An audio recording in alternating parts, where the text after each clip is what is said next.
Sammy Woodhouse was a victim of both Rotherham's so-called grooming gangs and its appalling police and politicians. She's one of the bravest people I've ever met, and we love having her on. Sammy, modern slavery, the government seems to be floating this as a new term for what goes on under the grooming gangs, at least as far as young women are concerned. How do you feel about that?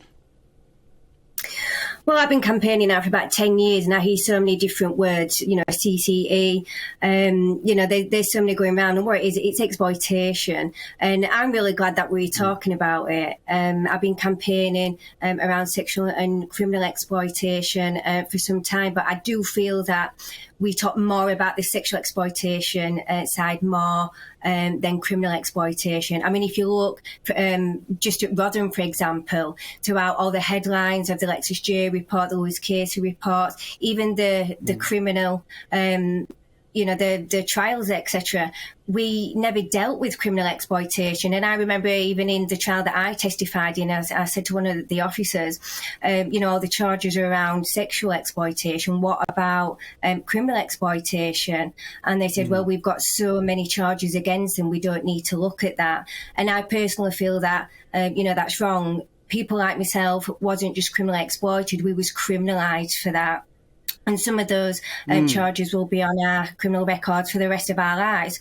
So even though some of these perpetrators are in prison, they could be doing a couple of years or 35 years, they only get to serve half of that, and then they come out of prison as victims and survivors. We still have to, deal with this for the rest of our lives. And for example, if I wanted to go for a job today, I'd be asked, have you got a criminal record?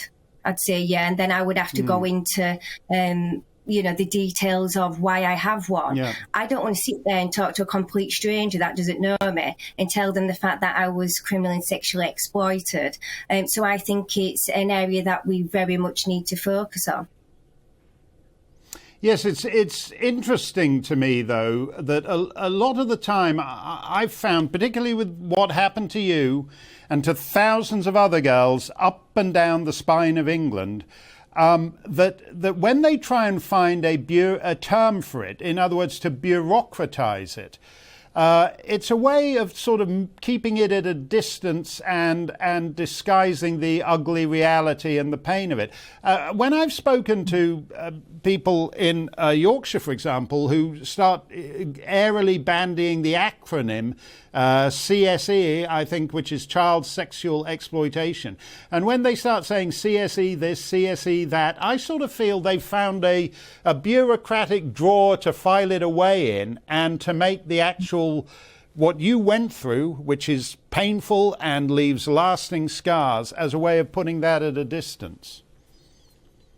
Yeah, I do think that we often sugarcoat it, and I think it's best if we just be open, honest about what it is. And children are being raped, children are being trafficked, children are being killed, and then blamed for it, ignored, and then punished for the rest of their lives for it. So I do think we need to stop sugarcoating it, definitely.